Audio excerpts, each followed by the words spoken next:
नमस्कार मित्रो, मी संतोष गायकवाड जागर मराठी या चॅनलवर आपलं स्वागत करतो. मित्रो, सध्या नवरात्री चालू आहेत आणि या नवरात्रीनिमित्त जागर आपण नारी शक्तीचा करत आहोत. या नवदुर्गा विशेष मुलाखतीमध्ये आज पाहुण्या म्हणून आहेत डॉक्टर सुरेखा धनावडे. डॉक्टर सुरेखा धनावडे हे बहुरंगी व्यक्तिमत्व आहे, मानसिक आरोग्याच्या क्षेत्रात काम करतात आणि त्या इतरही त्यांचे जे छंद आहेत ते म्हणजे क्रिकेट खेळण्यापासून पेटी वाजवणे, तबला वाजवणे असे खूप सारे छंद आहेत मॅडमला आणि त्यांचा जो काही प्रवास आहे तो आपण जाणून घेणार आहोत. मॅडम, सर्वप्रथम जागर मराठी चॅनलवर मी तुमचं खूप स्वागत करतो. नमस्कार सर. सध्या मॅडम नवरात्री चालू आहेत आणि काय सांगाल तुम्ही? मी इतकंच सांगेन की प्रत्येक स्त्रीमध्ये एक नवदुर्गा हो. लपलेली असते आणि आज त्या प्रत्येक स्त्रीला मी मानाचा मुजरा करते आणि सर्वांना नवरात्रीच्या खूप खूप शुभेच्छा देते. जागर मराठीचा या चॅनेल विषयी मी इतकंच म्हणेन की आनंदाला न पारावर उरला, जागर मराठी चॅनेलने आज भेटीचा आग्रह धरला, वा, संतोष मनीचा बघा कसा चराचरात विखुरला. धन्यवाद.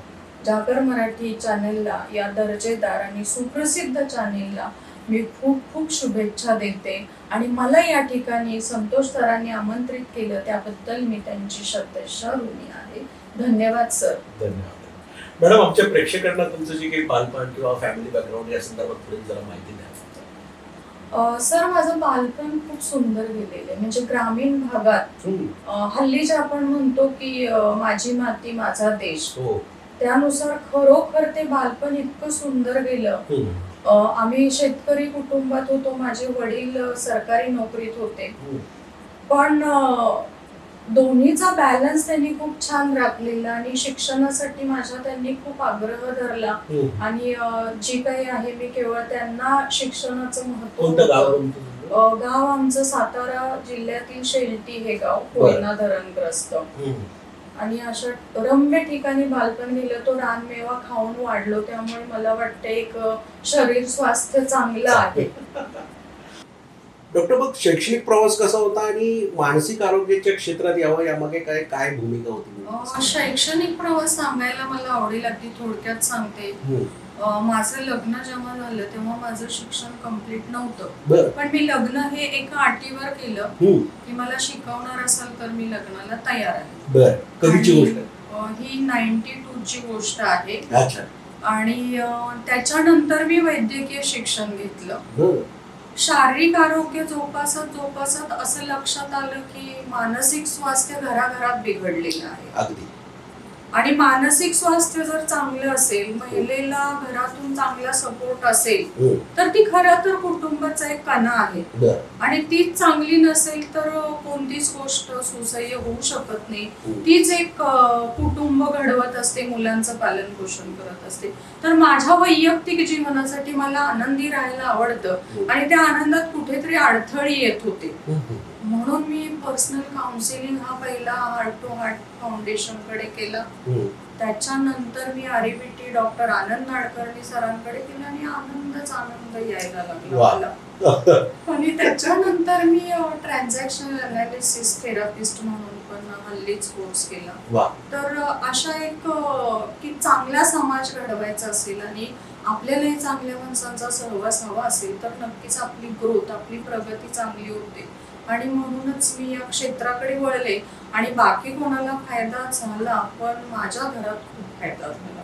खरं आहे डॉक्टर. आज लोक हृदयाला काही प्रॉब्लेम असेल तर कार्डिओलॉजिस्ट कडे जातात, ब्रेनला काय असेल किंवा कुठल्या यायचं, पण जर मनावर थोडं ही असेल तर लोकांना टॅबू असतो की बाबा मानसिक आरोग्य. पण तुम्ही हे जे काम करताय खूप छान काम करताय आणि तुम्ही आता स्वतःचं काउन्सिलिंग सेंटर आहे. हे कुठे सेंटर आहे? म्हणजे लोकांना समजा मानसिक आरोग्याच्या क्षेत्रात कुणाला अँझायटी असेल, डिप्रेशन असेल तर त्यांनी कुठे म्हणजे तुम्ही प्रॅक्टिस करता थोडक्यात सांगा. मी वेगवेगळ्या ठिकाणी बसते. बरं. नियर बाय जिथे ज्याला कन्व्हिनियंट आहे. विरारचा पेशंट असेल तर विरारकडे मी आपण ते व्हिजिटिंग कार्ड पण दाखवू. चैतन्य हॉस्पिटलला बसते. डॉक्टर सुरेश पाटील सर आपले सायकॅट्रिस्ट आहेत, त्यांच्या ओपीडीला बसते. आणि माझं स्वतःचं नगिनदसपाडा नालासोपारा ईस्ट येथे स्वतःचं सेंटर आहे. म्हणजे तिथे त्यांनी संपर्क केला तरी नंबर मोबाईलवर संपर्क करू शकतात आणि मग अपॉइंटमेंट देतो आपण. डॉक्टर, आता कविता कधी आली आयुष्यात तुमच्या? कारण तुमचं एक जाणीवेच्या हिंदोळ्यावर कविता संग्रह आहे, तर हो. कवितेचा साहित्याचा कसं काही नाद लागला? त्याचाही खूप गमतीशीर किस्सा आहे. हो. मी जेव्हा 11वीला होते साताऱ्याला, तेव्हा तिथे अखिल भारतीय मराठी साहित्य संमेलन भरलं होतं बर. आणि मी प्रत्यक्ष ते अटेंड केलं नव्हतं, पण पेपरामध्ये जे कटिंग्स आले होते तेव्हा कळलं की 2 ओळीमध्ये इतका अर्थ समाविष्ट आहे आणि ते मनाला भावलं आणि तिथूनच मी माझ्या मोठ्या ताईवर पहिली कविता केली आणि मग मी व्यक्तिविशेष कविता करायला लागले. बर. अनेकांवर ऍडव्होकेट उज्ज्वल निकम सर आहेत, नीला सत्यनारायण मॅडम आहेत, तात्या लाखने आहेत, अशा दिग्गजांवर मी व्यक्तिविशेष कविता केल्या, त्यांच्यापर्यंत पोहोचवल्या आणि मग हळूहळू मानसिक याविषयी माझ्या कविता जास्त यायला लागल्या की त्यातून काहीतरी एक बॅलन्स असा संदेश जावा, कुठेही केवळ नकारात्मक भूमिका नसावी. तशा पद्धतीच्या न करता मी एक मानसिक स्वास्थ्य कसं छान ठेवता येईल आणि सगळ्यांकडे कसं आपुलकीच्या भावाने बघता येईल याविषयीच्या कविता मी करू लागले. तुम्ही मराठी साहित्यातील खूप मोठं नाव डॉक्टर विजया वाड, निशिगंधा वाड, साहित्यातील गोंधळ शांता शेळके यांच्यावर, तर हा कसा काय अनुभव होता तुमचा? डॉक्टर विजया वाड म्हणजे एक मधुर फळ, त्याच्या भोवती सगळ्या कन्या अशा रेंगाळत असतात आणि त्यांचा सहवास लाभला की म्हणजे अमृतकण असं वेचितच जावं खरं तर. आणि त्यांचा सहवास मला माझ्या मैत्रिणीच्या पुस्तकामुळे लाभला. मग आमचा प्रवास इतका पुढे गेला की त्यांनी मला मानसकन्या ही उपाधी दिली आणि मग त्यांच्या प्रत्येक उपक्रमात त्यांनी मला सहभागी करून घेतलं. हा माझ्यासाठी खरंच अमृत योग म्हणावा लागेल. म्हणजे साखरमाया असो किंवा किशोरी आरोग्य केस असो, तर यामध्ये तुम्ही त्यांना सहकार्य केलं.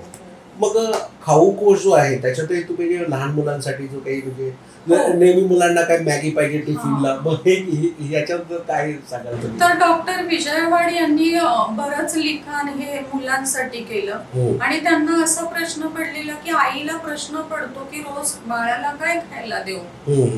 मग 365 दिवस ती काहीतरी बाळासाठी बनवू शकेल म्हणून 365 पाककृती घेऊन आम्ही आलो. बरं. 365 त्याच्यामध्ये पाककृती, तर आईला वर्षभर टेन्शन नाही. मॅडम, तुम्हाला ते पेटी वाजवण्याचे म्हणा किंवा माऊथ ऑर्गन म्हणा, तर हे छंदाबद्दल काय सांगाल तुम्ही? माझे बाबा पाय पेटी वाजवायचे लहानपणीच. हार्मोनियम सुद्धा वाजवत होते. ते उत्तम गायक होते, अतिशय चांगला सूर होता. त्यांचं राजकीय क्षेत्रात देखील वावर होता. शंकररावजी जगताप जे विधानसभेचे अध्यक्ष होते त्यांचे ते राईट हँड होते आणि त्यांच्याच मुळे हे माझ्यामध्ये सगळे गुण आलेले आहेत असं मी म्हणेन. आणि माझी आई जी सतत कष्ट करून पाठीशी उभी राहिली, तिचं प्रेम, या सगळ्यामुळे बाबांचा वारसा मला वाटते तो माझ्यामध्ये आलेला आहे. आणि दुसरी गोष्ट की परफेक्शन न बघता मी माझ्या आनंदासाठी छंद जोपासले. बरोबर. मानसिक आरोग्यात काय होतं, गडबड कुठे होते की सतत एखादा निगेटिव्ह विचार, ओव्हर थिंकिंग करून करून आपण डिप्रेशन कडे जातो, एन्झायटी कडे जातो. तर अशा वेळेला तो छंद असेल, तबल्याचा एक बीट सुद्धा जगायला भाग पडतो. तो जो त्रिकोण म्हणतात, आचार, वर्तन आणि ही जो आहे बिहेवियर म्हणा, की हा जो त्रिकोण जर बिघडला तर मग तुमची तिथे नितांत गरज असते. अशा छंदांमुळे मला खूप आनंद होतो. सुरेखा मॅडम, आमच्या प्रेक्षकांना एखादी छान कविता तुम्ही सादर करण्याची विनंती करते. ठीक आहे. मी अशाच आशयाची घेते की ज्यातून मानसिक आरोग्य सुद्धा कसं जोपासलं जाईल. बरोबर. आणि आपण आनंदी कसे आपणच आपलं राहायला हवं असं मला वाटतं की कोणावर डिपेंड राहू नये आपण. बरोबर. आहे जशी मी माझी मला स्वीकार आहे. आहे जशी मी माझी मला स्वीकार आहे. नवनवी शिखरे गाठण्याची मला नित्य आस आहे. स्मित हास्य माझे मला चांदणे भासते आहे. स्मित हास्य माझे मला चांदणे भासते आहे. माझ्याच जगण्यावर मला अपार प्रेम आहे. माझ्याच जगण्यावर मला अपार प्रेम आहे. धडपडते अडखळते मी तरी चालते आहे. धडपडते अडखळते मी तरी चालते आहे. रोज नव्या उदयाची मी ज्योत लावते आहे. मी ज्योत लावते आहे. कधी रोखते मीच मला, कधी रोखते मीच मला, पुन्हा श्वास भरते आहे. कधी रोखते परिस्थिती मला, मी धैर्याने मार्ग काढते आहे. मी धैर्याने मार्ग काढते आहे. सुंदर. संवादाचा बांधून सेतू मी उंच भरारी घेते आहे. संवादाचा बांधून सेतू मी उंच भरारी घेते आहे. मनाच्या घुसमटीला मी वेळीच वाचा फोडते आहे. मी वेळीच वाचा फोडते आहे. परिवर्तनाशी करून मैत्री मी रोज नव्याने शिकते आहे. परिवर्तनाशी करून मैत्री मी रोज नव्याने शिकते आहे. माणसातले माणूसपण मी जाणून घेत आहे. मी जाणून घेत आहे. छंद नवे जोपासून मी मलाच घडवते आहे. छंद नवे जोपासून मी मलाच घडवते आहे. इवल्या इवल्या क्षणांनी मी कितीतरी जगून घेत आहे. मी कितीतरी जगून घेत आहे. आणि शेवट, माझ्या मनाची निगा मी नित्य राखते आहे. माझ्या मनाची निगा मी नित्य राखते आहे. रोज चिमूटभर आनंदाची फळे मी खुशाल चाखते आहे. मी खुशाल चाकते आहे. छान छान. धन्यवाद मॅडम. सर्व महिलांना नवरात्री निमित्त काय संदेश द्या? मी सर्व महिलांना नवरात्री निमित्त इतकाच संदेश देईन की तुम्ही खरंच कुटुंबाचा आधारवड आहात. तुमच्याशिवाय या घराला घर पण नाहीये. तेव्हा तुमच्या मानसिक स्वास्थ्याची काळजी घेणं ही प्राथमिक गोष्ट झालेली आहे. अन्न वस्त्र निवारा या जशा गरजा आहेत तशीच मानसिक आरोग्यावर आपण खूप काम केलं पाहिजे. मनातली घुसमट असेल, मनात नकारात्मक भाव येत असतील तर वेळीच विश्वासू माणसाकडे व्यक्त व्हा. तिथूनही तुम्हाला मदत नसेल मिळत तर आमच्यासारखे समुपदेशक आहेत, सायकियाट्रिस्ट आहेत, आम्ही थेरपिस्ट आहोत. आमच्याकडे या आणि तुमच्या आलेल्या समस्येवर वेळीच तोडगा काढा. जीवन खूप सुंदर आहे. प्रत्येक समस्येला मार्ग आहे. हताश होऊ नका. आणि हे करत असताना मी त्यांच्या कुटुंबियांना विनंती करेन की प्रत्येक महिला ही सुंदर आहे, नवदुर्ग आहे. तिला जपा. तुमचं घर हे खरंच अमृत सागर होईल. अमृत सागर होईल. जसं की मी संदेशात म्हटलं की प्रत्येक स्त्रीला हा कौटुंबिक आधार असावा लागतो आणि त्यानुसार माझ्या यशाचं श्रेय देखील मी माझ्या कुटुंबाला देऊ इच्छिते. मी लग्नानंतर शिकावं अशी माझ्या बाबांची आणि माझी इच्छा होती ती माझ्या मिस्टरांनी पूर्ण केली. त्यासाठी एक खरंच प्रसंग सांगायला आवडेल की आर्थिक परिस्थिती नसताना सुद्धा त्यांनी लग्नात आम्ही दिलेली चैन विकली आणि माझ्या शिक्षणाची फी भरली. हे मी कायमच लक्षात ठेवेन. तर प्रत्येकानेच आपल्या पत्नीला शिकण्यासाठी किंवा तिचे छंद जोपासायला खरंच मदत करावी. कारण तीच घरातलं चांदणं असते आणि ती सगळीकडे प्रकाश होऊन वावरत असते.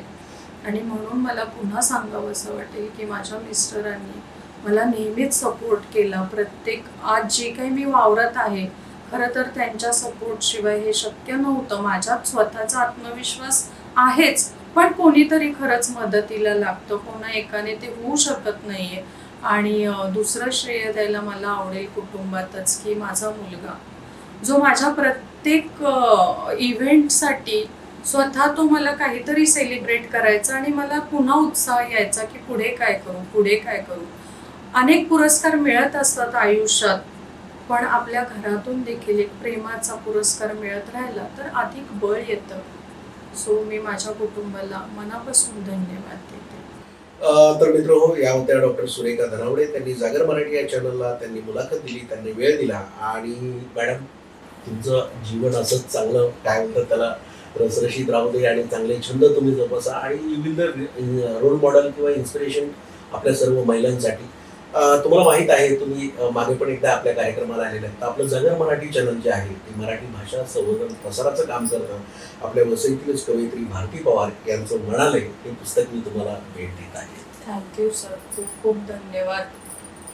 मी पुस्तक घेतल्यावर इतकंच म्हणेन की मी जे मानसिक आरोग्याविषयी काम करते हो. तर माझ्याच प्रतिबिंबाचं सदा माझ्या भोवती असतं वलय. आणि म्हणूनच की काय संतोष तरांनी आज दिलं आहे मला म्हणाले. थँक्यू हा, धन्यवाद. धन्यवाद.